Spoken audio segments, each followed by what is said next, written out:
மாரிமலை முழஞ்சில் மன்னி கிடந்தூரங்கும் சீரிய சிங்கம் அறிவுற்று தீவிழித்து மாரிமலை முழஞ்சில் மன்னி கிடந்தூரங்கும் சீரிய சிங்கம் அறிவுற்று தீவிழித்து வேரி மயிர் பொங்க எப்பாடும் பேர்ந்துதறி மூறி நிமிர்ந்து முழங்கி புறப்பட்டு போதருமா போலே நீ பூவை பூவண்ணா போதருமா போலே நீ பூவை பூவண்ணா உன் கோயில் நின்றிங்கனே போந்தருளி கோப்புடைய சீரிய சிங்காசனத்திருந்து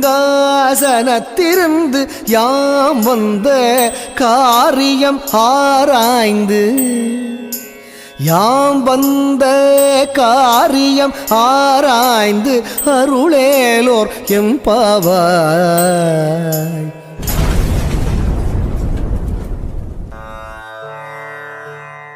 ஆண்டாள் திருவடிகளே சரணம். இறைவனின் திருவடிகளாகிய மெய்ப்பொருளையே திருப்பாவையாய் அருளிய அன்னை ஆண்டாளின் சங்கத் தமிழ் மாலை. யோக விளக்க உரை திரு ஞானதேசிகன் சிவயோகி சிவகுமார். திருப்பாவையை இதற்கு முன் எத்தனை பேர் தொட்டு படித்தார்களோ அவர்கள் எல்லாம் எத்தனை மனிதர்களின் விளக்க உரையை கேட்டார்களோ அவையெல்லாம் ஒரு கதையை பேசிக்கொண்டு கதை சார்ந்த தத்துவங்களை பேசிக்கொண்டு அந்த பேச்சாளரை மட்டுமே முன்னிறுத்தும் விதமாகவே அமைந்திருக்கும். தனக்கு என்னதெல்லாம் தெரியும் என்று ஒவ்வொருவரும் பேசிக்கொண்டிருக்கிறார்கள். நாங்கள் திருப்பாவை நோன்பு செய்தே இக்காணொளியை பதிவேற்றுவதால் வேண்டுதலும் வேண்டாமையுமற்று நடுநிலையோடு இறைவனின் திருவடியை பணிந்து எல்லாரும் இறைநிலையை உணர வேண்டும் என்ற கருணையின் வேண்டுதலோடு எல்லாம் வல்ல இறைவனை பணிந்தே இகலோக வாழ்விலேயே பரலோக இன்பத்தை சுவைத்து மகிழ்ந்து இன்புற்றே வாழலாம் என அழைக்கின்றோம். விருப்பமுள்ளோர் உபதேசம் பெற்று திருப்பாவை நோன்பு செய்து இறைவனின் திருவடியை சரணடைய வாருங்கள். அன்னை ஆண்டாளின் இந்த பாசுரங்களை கொண்டு நாமும் நம் குருநாதர் சிவயோகியின் அருளுபதேசத்தால் இறைநிலையை காதலோடு தரிசிப்போம். எனதன்பு உறவுகளே வாருங்கள், திருப்பாவை நோன்பு செய்து திருவடியில் சரணடைந்து திருவரங்கன் அருளை பெறுவோம். மாரி மலைமுழஞ்சில் மன்னி கிடத்துறங்கும் சீரிய சிங்கம். நம் பாவையாகிய திருவடி இந்த உடலாகிய மலையின் மீது உச்சியில் வெளிப்பட்டு நிற்கிறது. அது கரிய மேகம் போல் வெட்டவெளியில் அந்தரத்தில் மிதந்து கொண்டிருக்கிறது. அந்த காரிருள் சூழ்ந்த கரிய மேகமாகிய நம் கண்ணபெருமான் மீது நாம் குருவின் துணையோடு திருவடி தவமாகிய நோன்பு செய்தால் இறைவனின் அருள்மலை பொங்கி பிரவாகம் எடுக்கும். அதாவது திருவடி மலையிலிருந்து கருணை மலை பொங்கி ஊற்றெடுக்கும். அந்த கருணை ஒன்று மட்டும்தான் நம்மை இறைவனுக்கு அருகில் கொண்டு வந்து சேர்க்கும். பொதுவாகவே கரும் மேகத்திலிருந்து வரும் மழை அப்படியே மண்ணில் பரவி கரைந்து ஊறி அமைதியடைந்து விடுகிறது. சில நேரங்களில் அந்த மழை நீர் ஓடும், ஆர்ப்பாட்டம் செய்யும். பின் ஓரிடத்தில் போய் அதுவும் அடங்கிவிடும். அதுபோலவே இந்த திருவடியில் பொங்கும் மழைக்கும் எல்லையில்லை. அதுவாகவே ஊற்றெடுத்து வலியும், அதுவாகவே வறண்டும் விடும், அதுவாகவே நெக்குருகி எங்கும், பின் அதுவாகவே வெளிப்பட்டு ஓடும். அப்படிப்பட்ட அந்த திருவடி குகையின் உள்ளே வீணாக மடத்தனமாக சோம்பலுற்று படுத்து கிடக்கும் எங்கள் தலைவனாகிய நாயகனாகிய இறைவனாகிய சீரும் சிறப்பும் வாய்ந்த சிங்கமாகிய கண்ணபெருமானே, போதும் உன் தூக்கம். நீ எப்பொழுதுதான் எழுந்து எங்களை பார்ப்பாயோ? நீ இப்பொழுதே எழுந்திரு, எழுந்து எங்களை பார் என அன்னையாண்டாள் தன் நாயகி பாவத்தை தன் கணவனாகிய கண்ணபெருமானிடத்தில் உரிமையோடு வெளிப்படுத்தி இறைவனையே விழித்தெழ வேண்டும் என்று கட்டளையிடுகிறார். அந்த சிங்கம் சும்மா விழித்தெழுமா? தூங்குபவர்களை கூட எழுப்பிவிடலாம். ஆனால் நடிப்பின் உச்சமாகிய நாயகனை எழுப்பத்தான் முடியுமா? அவன் எழுந்தால்தானே நம் காரியம் நடக்கும். அவனை எழுப்பாமல் விட்டுவிட்டால் நாம் எப்படி அவனோடு திருவடியில் கூட முடியும்? அதனால் அன்னை ஆண்டாளோடு சேர்ந்த அந்த தோழிமார்களும் தங்களை நாயகியாகவே பாவித்து கொண்டு, எங்கள் செல்வமே, திருவடி தங்கமே, தூங்குமூஞ்சி சிங்கமே என்று அவனை துயிலெழுப்புகிறார்கள். வாருங்கள், நாமும் அந்த சிங்கத்தை துயிலெழுப்பி திருவடி பள்ளியறைக்குள் செல்வோம். திருவரங்கனோடு பள்ளி கொண்டு பிறப்பறுத்து இன்புறுவோம். அறிவுற்று தீவிழித்து வேரி மயிர் பொங்க எப்பாடும் போர்ந்துதறி.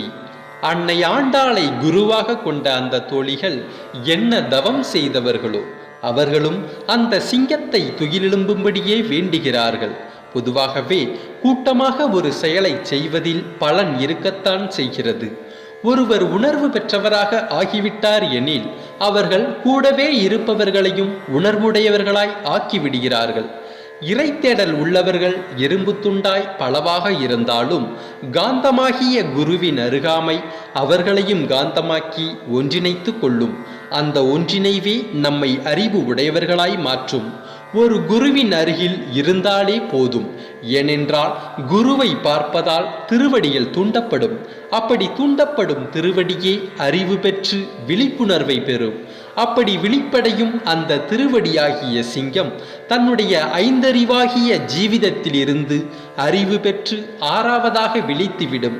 அப்படி அந்த திருவடியாகிய சிங்கம் விழித்தெழுவதால் அதன் மேனியின் மயிர்கள் சிலிர்த்து தன் தீ போன்ற கண்களை விழித்து தன்னைத்தானே சிலிப்பிக் கொண்டு, நான் யார், ஏன் இங்கு வந்தேன், எதற்காக இங்கு வந்தேன் என்று தன்னைத்தானே கேட்கும். பின் அது தன்னைத்தானே எழுப்பிக்கும். திருவடியை சரணடைந்தவருக்கு கேள்விகள் அற்றுப்போய்விடும். ஞானத்தை சரணடைந்தவருக்கு கேள்விகள் இல்லை, எல்லாவற்றிற்கும் பதில் தெரியும். குருவின் அருளால் தனக்குள் விழிப்பவர் தன்னைத்தானே எழுப்பிக் கொள்கிறார். இதை தெரிந்து கொண்டால் உற்சாகம் பொங்கும். இப்படித்தான் அன்னை ஆண்டாளைப் போல ஆர்வ கூப்பாடு போடும். நான் அடைந்த நிலையை மற்றவர்களும் பெறலாம் என 5லிருந்து 6க்கு வந்த ஒரு ஜீவிதம் பெருமை கொள்ளும். எப்படி இது நடந்தது என அது யோசிக்கும். அதன் மீது கருணை கொள்ளும். மூறி நிமிர்ந்து முழங்க புறப்பட்டு போதருமா போலே நீ பூவை பூவண்ணா.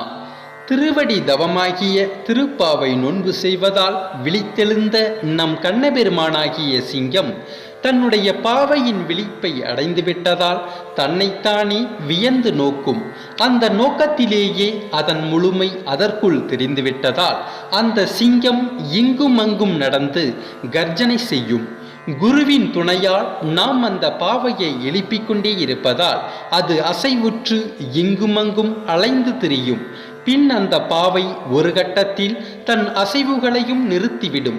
இப்படி பாவை தவம் செய்தால் நாதம் கேட்கும்.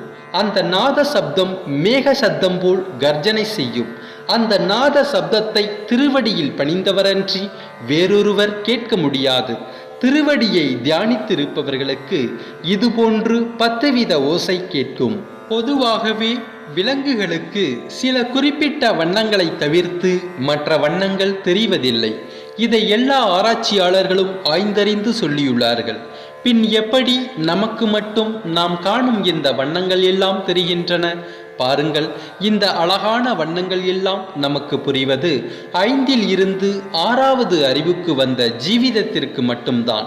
அப்படி 6வது நிலையை அடைந்த கருநீல வண்ண கண்ணா, நீ உன் தூக்கத்தை விட்டு எழுந்து விட்டாய்.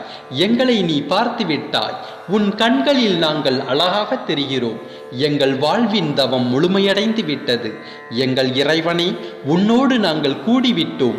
உன் பார்வையின் வண்ண ஒளிக்கீற்றில் நாங்கள் உன் திருவடிக்குள் பள்ளி கொண்டு சரணடைந்து விட்டோம். இறைவனே, நீ எங்களை ஆட்கொண்டு விட்டாய். நாங்கள் செய்த பாவை நோன்பிற்கு இன்று வெற்றி கிடைத்துவிட்டது. எங்கள் கண்ணபெருமானே, நீ விழித்தெழுந்து விட்டாய் என அன்னை ஆண்டாள் இத்தனை நாட்களுக்கு பிறகு அந்த நாராயணனை, தங்கள் மனதிற்கு இனிய கண்ணபெருமானை, நம்பெருமான் நாயகனாகிய தங்கள் தலைவனை துயில் எழுப்பிவிட்டோம் என அன்னையாண்டாளோடு அவர்தம் தோழிகளும் மகிழ்ந்து இன்புறுகிறார்கள். வாருங்கள், நாமும் இந்த தோழிகளோடு நம் பரந்தாமன் திருவடியை துயிலெழுப்பி உற்சாகத்தில் இன்பமுறுவோம். உன் கோயில் நின்று இங்கனே போந்தருளி கோப்புடைய சீரிய சிங்காசனத்திருந்து அன்னையாண்டாள் தன் தோழிகளோடு, எம் கண்ணபெருமானே, எது உன் கோவிலோ எது உன் இருப்பிடமோ அங்கு வந்து நின்று உன் திருவருளை நினைந்து காதலோடு கண்ணீர் பெருகி உன் திருவடியை சரணடைந்து விட்டோம். நீயும் எங்களை பார்த்து விட்டாய். எம் நாயகனே, திருவடி சிங்கமே, எங்களை மனம் கொண்டு காத்தருளிய தங்கமே, உனக்காக நாங்கள் பட்ட பாடுகள் எல்லாம் தீர்ந்து விட்டது. எம் கண்ணபெருமானே, எங்களை காத்தருள பள்ளி எழுந்தவனே, பிறவி பிணியை தீர்த்தருளும் நாயகனே, எங்கள் திருவடியாகிய பாவையின் சீரிய சிங்காசனத்தில் நீ பள்ளி எழுந்து அமர்வாய் என அன்னையாண்டாள் தம் நாயகனை தன் தோழிமார்களோடு தங்கள் தலைவனுக்கு உண்டான மரியாதையை அளித்து மகிழ்ந்து இன்புறுகிறார்கள். சிங்காசனம் என்றால் உயிருள்ள ஒரு சிங்கத்தின் மீது அமர்வதல்ல. இது தத்துவம். ஒரு மனிதனுக்கு எது உற்சாகத்தை தருகிறதோ, எது புரிந்தவனுடைய நிலையோ, திருவடியாகிய மலர்மிசை ஏகியவனுடைய இருப்பு நிலை எதுவோ அதுவே சிங்காசனம். யார் தருவார் இந்த அரியாசனம் என்று பாடல் எழுதியிருப்பார்கள். இப்படிப்பட்ட பல திரைப்பட பாடல்கள் கூட மறைமுகமாக திருவடியைத்தான் போற்றி பாடுகின்றன. அந்த சிங்காசனத்தில் அமர்ந்தவர்க்கு எல்லா கலைகளும் வாய்க்கப்பெறும். அந்த ஜீவ சிம்மாசன செங்கமல பீடத்தில் அமர்ந்தவர்க்கு ஞானம் கைவரப்பெறும். அவர் பிறப்பெருக்கும் வித்தையை அறிந்தவர். அவரே பகுக்க முடியாத கடவுளை அறிந்தவர். அந்த இறைவனை உணர்ந்த அவரே கற்றவர். அந்த சிங்காசன மலர்மிசையை அடைந்தவரே மண்ணில் வாழக்கூடியவராவார். அவர் இவ்வுலகில் எந்த வேண்டுதலும் வேண்டாமையும் அற்ற நடுநிலை வாய்க்க பெற்றவர். அவரை எந்த இருளாக்கும் இருவினைகளும் பற்றாது. அவர் இந்த உடலிலே வாய்த்த ஐம்பொறிக்கும் உண்மையானவராவார். அத்தகைய உயர்ந்த வாழ்வை வாழும் அவருக்கு நிகர் வேறு யாருமில்லை. அவரை நாடியவர்களுக்கு மனக்கவலைகள் தீர்ந்துவிடும். அப்பேற்பட்ட இந்த சிங்காசனத்தில் அமர்ந்தவரை நாடாமல் பிறவி பிறப்பெருப்பது கடினம். என் குணம் வாய்க்க பெற்ற இறைவனை பணிவதால் எளிதாய் பிறப்பெருக்கலாம். அப்படிப்பட்ட தத்துவங்களின் உண்மையை உள்ளடக்கிய அந்த சிங்காசனத்தில் தங்கள் நாயகனை அமர வைத்து தங்கள் இறைவனை அழகுபடுத்தி ரசிக்கிறார் அன்னையாண்டாள். வாருங்கள், நாமும் திருவடியை பணிந்து அந்த சிங்காசனத்தில் நம் இறைவனை அமர வைத்து நமக்கான வாழ்வின் தீபத்தை ஏற்றுவோம். யாம் வந்த காரியம் ஆராய்ந்து அருளேலோர் எம்பாவாய். அந்த உயரிய சிங்காசனத்தில் அமர்ந்திருக்கும் எங்கள் கண்ணபெருமானே, நான் ஏன் இந்த திருவடியின் இடத்திற்கு வந்தேன்?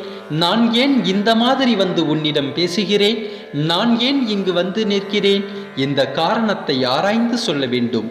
எங்கள் தலைவனே, நீ விழிப்புற்ற அடுத்த கணமே நாங்கள் முழுமையடைந்தோம். போகத்தின் உச்சமாகிய வெறுமையின் இன்பத்தை திருவடி யோகத்தின் மூலம் நாங்கள் அடைந்து விட்டோம். நாதத்தை கேட்டுவிட்டோம். எங்களுக்கு வேறு என்ன வேண்டும்? நாங்கள் முன்னம் ஐந்தறிவோடு மேய்ந்து திரிந்தோம். இந்த திருவடி தவத்தால் ஆறறிவு பெற்று உன் திருவடியின் மீது ஏறி நிற்கிறோம். இதற்கு மேல் எங்களுக்கு வேறு தேவை ஏதுமில்லை. நீ வரமருள சிங்காசனத்தில் அமர்ந்திருக்கிறாய். நாங்கள் உன்னிடத்தில் என்ன வரம் கேட்போம்? எங்கள் இறைவனே, நீயே இதை ஆராய்ந்து சொல்ல வேண்டும். திருவடியின் மூலம் ஏகத்தை சரணடைந்தவர்க்கு எந்த வேண்டுதலும் வேண்டாமையும் என்ற தன்மை வாய்க்க பெறும்.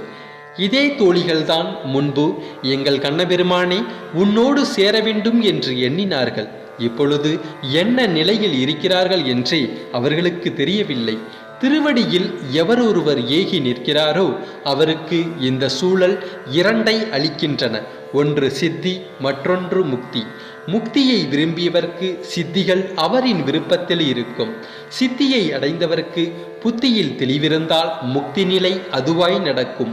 இல்லையேல் வழுக்கு மரத்திலிருந்து கீழே விழுவதை போல் பாதை தடுமாறி போதையில் புலம்பி மீண்டும் தொடங்கியதில் இருந்தே ஆரம்பிக்க வேண்டும். அந்த ஈடு இணையில்லாத திருவடிகளை எப்பொழுதும் சேர்ந்திருப்பவர்க்கு எந்த இருவினையும் சேராது. எனவே எங்கள் கண்ணபெருமானே, இத்தகைய காரண காரியத்தை எங்களுக்கு சொல்ல வேண்டும் என அன்னையாண்டாள் பாவை நோன்பு செய்து கண்ணனை துயிலெழுப்பி விட்டார். நாம் எப்பொழுது இந்த நிலையை வாய்க்க பெறுவோமோ என்று ஏங்காமல் திருவடியை நினைந்துருகுவோம். எங்கள் நாயகனே, இதெல்லாம் எதனால் நடந்தது? எனக்கேன் இந்த நிலைமை? நான் ஏன் இங்கு வந்து நிற்கிறேன் என்ற காரணத்தை சொல் என் பாவையே. மழை அடங்கிவிட்டது. சிங்கமும் எழுந்து விட்டது. தன்னை யாரென்றும் தெரிந்து கொண்டது. தன்னை தெரிந்து கொண்டதால் தன் உடலை விட்டு திமிரி எழுகிறது. தனக்கான ஒரு ஆசனத்தில் போய் அமர்ந்து கொள்கிறது. என் கண்ணா, உன் கோவில் வாசலுக்கு வந்து நிற்கிறேன். இனி அந்த சிங்கம் திருவடியாகிய குகையிலேயே பள்ளி கொள்ளும். அது அமைதி அடைந்துவிடும். அது அந்த ஏகமாகிய சாந்தியை மட்டும் தழுவிக்கொள்ளும். எனது அன்பு உறவுகளே, வாருங்கள். நம் உடலில் இறைவன் திருவடியாக வெளிப்பட்டு நிற்கும் குகைக்குள் தூக்கத்தில் இருப்பவனை துயிலெழுப்பி நம் பாவைக்கு நன்றி சொல்வோம். மனிதனுக்குள் புதைந்த மனிதத்தை வெளிப்படுத்திய எங்கள் குருநாதர் சிவயோகியின் உபதேச கருணைமலையில் நனைந்து அந்த திருவடி சிங்கத்தை பள்ளி எழுப்பலாம். விரைந்தே வாருங்கள். சொர்க்கவாசலை நாம் தட்டுவோம். அது நிச்சயம் நமக்காக திறக்கும். இறை தேடல் உள்ளவர்களே, நீங்கள் உங்கள் தேடலை தொடருங்கள். இறைவன் தேவை என்றால் மட்டும் யோகக்குடில் வாருங்கள்.